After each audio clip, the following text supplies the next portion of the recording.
ಈ ಥರವಾದ ಮಣ್ಣಿನಡಿಯಲ್ಲಿ ಗೇರು ಬೀಜ ಗಿಡದಂತೆ ಆಗಿರ್ತದೆ. ಅದು ನಾವು ತೆಗೆದು ಈ ಥರ ತೆಗಿಬೇಕು.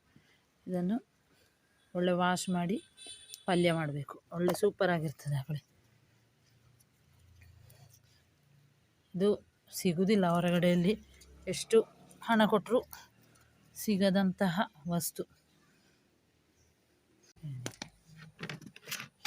ಇದೀಗ ಮೊಳಕೆ ಬಂದ ಗೇರು ಬೀಜ ಇದನ್ನೀಗ ಒಳ್ಳೆ ತೊಳೆದು ತಂದಿದ್ದೇನೆ. ಆದರೂ ನಾವು ಸುಲಿದ ಮೇಲೆ ಪುನಃ ಒಮ್ಮೆ ತೊಳಿಬೇಕು.